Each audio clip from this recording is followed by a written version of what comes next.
20 na próxima quarta-feira, mas antes eu queria pedir para os nossos setoristas atualizarem para a gente aí as últimas informações do caso Marcos Paulo, né?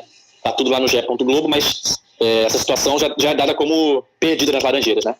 Mais uma, né? Mais uma, sempre bom pontuar.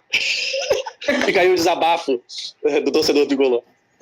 A gente até comecei o podcast falando isso, né? Que a quarta-feira foi meio agitada pro Flu e parecia que ia terminar de forma trágica, talvez seja exagero, mas enfim, bem ruim, né? Assim, com essa questão do Marcos Paulo, depois o Nenê fora do jogo, aí o primeiro tempo horroroso. Enfim, mas falando do Marcos Paulo, pelo que a gente apurou, né? Eu, o Felipe, o Noel, o Thiago, que não está participando hoje, o Fluminense já foi notificado, né? Já tomou conhecimento, melhor dizendo, que o Marcos Paulo não quer renovar. Assim, ele realmente, a ideia do jogador do staff é que ele consiga uma transferência para a Europa, ele não quer renovar. Então o Fluminense agora decidiu jogar a toalha, assim, desistir da renovação. A última proposta feita pelo Fluminense em meados de dezembro, se não me engano, 14, 15, enfim, teria sido por uma extensão de contrato de 3 anos. Aí só lembrando, né, que o contrato do Marcos Paulo é válido até junho desse ano, junho de 2021. Então desde o dia 1º, agora 1º de janeiro de 2021, ele já pode assinar um pré-contrato com qualquer outro clube. O Fluminense não quer, né, vai tentar fazer o máximo para não perder o jogador de graça. Então a ideia agora é vender ele até o fim da janela para pelo menos ganhar um cascalhinho aí em cima do Marcos Paulo, mas provavelmente é bem difícil que não seja um valor bem longe daquele valor esperado pelo Flu antigamente, que já chegou a ser por volta de 10 milhões de euros, muito por conta que os clubes sabem que eles já, se esperarem 6 meses, podem contar com o Marcos Paulo, né? Tem essa questão que pode dificultar a venda do Marcos Paulo para o Fluminense. Ô Edgar, eu li a matéria ontem, né, claro, lá no site sobre o Marcos Paulo. Aí lá tá, que o departamento de futebol do Fluminense, ele foi procurar o Marcos Paulo para tratar da renovação em junho ou julho desse ano, de 2020. O atual departamento de futebol assumiu em junho de 2019, levou 1 ano para procurar o Marcos Paulo, cara. Uma mulher que arrebentou na reta final do Brasileiro do ano passado, sabe? Ele salvou o Fluminense do rebaixamento, fazendo gols, dando passes, sabe? Ele sempre foi apontado a uma das maiores promessas ali, já estava mostrando em campo, sabe? Você não pode levar esse tempo todo confiando que vai conseguir, sabe? Sabendo como é a legislação, tudo. Pô, é muito mole, é muito amadorismo que o Fluminense dá nesses casos, sabe? Quantidade de jogador que o Fluminense está perdendo de graça por micharia por causa disso. O Evanilson é praticamente a mesma coisa, sabe? Perdeu e conseguiu vender ali por muito pouco, sabe? Perdeu o Dodge, mais um de graça, sabe? Não fosse fazer fortuna com o Dodge, mas são jogadores indo embora assim a preço de nada. E um detalhe também do Marcos Paulo é que recentemente vários jogadores do Fluminense da base, o Fluminense tinha pouco percentual, né? Se a gente lembra, acho que o Pedro Fluminense tinha 50%, o Scarpa, se eu não me lembro, era entre 40% e 60%, era sempre assim, bem fatiado. E essa geração do Marcos Paulo, que o Fluminense sempre citava, era que uma geração que o Fluminense tinha muito percentual. O próprio Marcos Paulo, se eu não me engano, era 90% ou 100% de percentual dos direitos econômicos do Fluminense. O que adianta você ter 100%, 90%, 80%, você ter uma grande parcela, você perde o cara de graça. É igual a zero.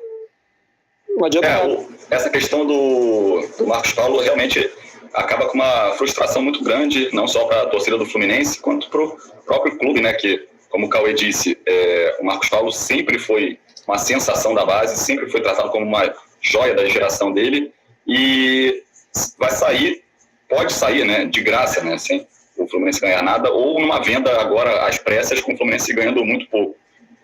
Uma quebra de expectativa muito grande em torno dele. É curioso, eu acho assim, vou nem apontar quem vacilou, quem pode ter vacilado aqui, não sei se para o próprio Marcos Paulo seja interessante sair ao final do contrato e ficar meio que tipo, afastado, sei lá, o Fluminense pode afastado. 6 meses sem jogar para um jogador profissional é um período muito grande. Você vê que eles ficaram 3 meses sem jogar por causa da pandemia e demorou muito aí para voltar, muitos atletas com problemas físicos. 6 meses só treinando, acho que é ruim para um jogador como ele, que almeja uma carreira de sucesso, né? Então, eu acho que o Fluminense podia tentar encontrar um meio termo aí, uma transferência interessante para ele agora, e se não conseguir, talvez até uma reviravolta, uma renovação ali por 1 ano, para tentar uma janela, uma próxima janela, sei lá. Quanto aos direitos aqui, eu estava vendo até no portal Transparência, o Fluminense tem 100% de direitos econômicos do Marcos Paulo, mas tem aqueles bônus e porcentagens, acaba ficando na prática com 70%. Tem bônus para exclusividade de venda, representante do atleta de 20%, tem bônus de 10% para o atleta. Então, na prática mesmo, o Fluminense tem 70% de uma possível transferência. Tem 70% de zero hoje, né? Pois é. Mas o que o Fluminense vai tentar, está tentando arranjar uma transferência. Não sei se para o mercado nacional, mas o Fluminense está tentando Aí tipo, ele já sairia agora, né, nesse início de ano, Sim. Não ficaria esses 6 meses parados, e o Fluminense ganharia pelo menos alguma coisa com o Marcos Paulo. Agora aquela taxa do desespero, né? Porque perder ele de graça, entre aspas, ele já perdeu, né, praticamente. Se não renovar, vai perder ele de graça, porque que paguem 2 milhões de euros num jogador com o potencial dele, e o que o Fluminense pensava em ganhar com ele, é quase nada. Ou seja, sim. Agora é só algum clube do mundo aí pagaria só para ter a prioridade de assinar com ele, porque se esperar 6 meses, qualquer outro clube pode entrar e ganhar na força financeira. Pagar ele para ter 6 meses antes. Meio que você paga por uma prioridade, né? Você paga ele pouquinho para garantir que vai assinar com você. Porque se você não pagar, vai chegar daqui a 6 meses, ele pode ir qualquer clube de graça, né? Eu acho que a ideia do Fluminense seria vender ele agora logo mesmo. Assim. Sim. Vai pagar 2, 3 milhões de euros, alguma coisa, rescinde o Fluminense e assina com o cara. Mas qualquer quantia vai ser muito inferior ao que o Fluminense imaginava. Sim. Por que um clube pagaria 2 milhões de euros num jogador que daqui a 6 meses está de graça? Só para garantir que vai ser dele, entendeu? Sim. Pagar uma taxazinha ali só para garantir que não vai ter concorrência de ninguém daqui a 6 meses.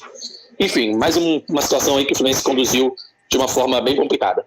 E falando do jogo contra o Corinthians, no próximo dia 13,